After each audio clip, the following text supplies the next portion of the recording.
This is our second weigh-in before the new year. Numeral. That's right. And this is what you and I decided to do, a little bit of friendly competition, Indeed. working on our girlish figures. That's right. So from last week to this week, we have some information. What I love about this, William, when you first got on the scale, you're like, oh, we knew you ate more than you normally did because it's Christmas. It's Christmas. You know, same thing with me. It's Christmas. We knew we were going to do a little bit more indulging, but you were a little surprised the number was higher than what you thought. Absolutely. But when we look at the details here, what's great is William gained 5.2 pounds, which, let's face it, that sets anybody off in their mind, like, oh my God, like everything's horrible now. But what we got from the body composition is what happened was your muscle went up by 2.2 pounds, which is great. So you gained muscle weight, which meant your scale went up. You also dropped percentage body fat, not a ton, but you didn't gain body fat. You actually dropped body fat. It was 0.2%, but the point was your muscle went up, your body fat went down.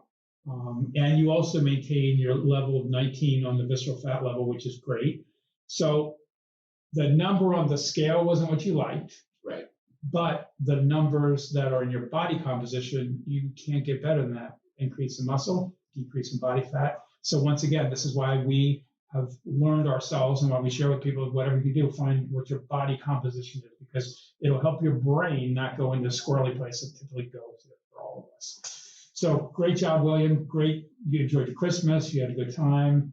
You told me the story of the sangria sounded delicious as well. It did. Yes, it did. And that's the point. The idea behind what we're doing isn't, quote unquote, to restrict and to diet and to hate your life. It's to really live your life and love what you're doing. And there's certain times of the year that we might, fudge it a little bit, and it's fine. It's all good. So, and he did it, and the numbers are still great.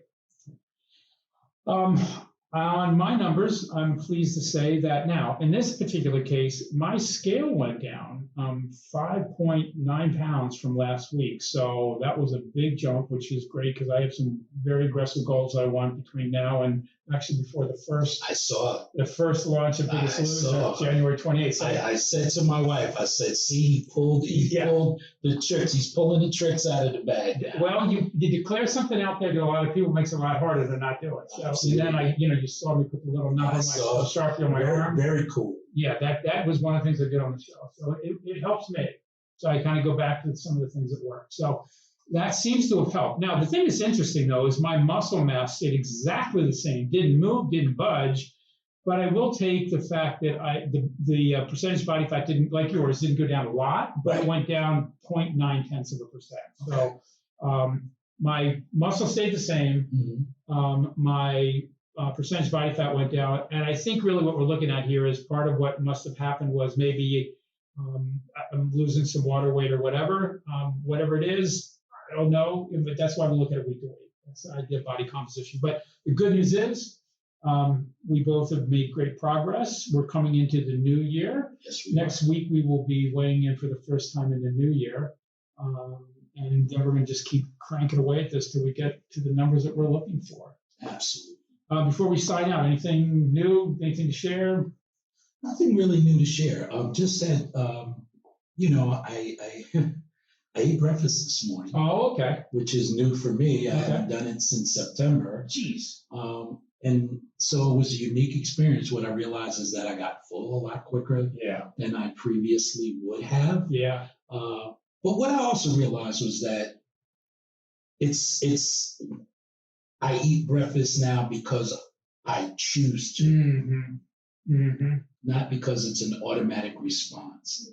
That's great. That's well put. Yeah, I was like Mr. Breakfast my entire life. Me too. Yeah, it's just like always had to have breakfast. And then that just was like a cascade of effect. Like, well, I had a big breakfast, might as well have a big lunch, and then dinner, all bets are off. Again, yeah. And again, I know that for today, because even though I, kind of quote unquote broke the intermittent fast rule in terms of the hour. Right. I'm still only going to eat again at dinner time.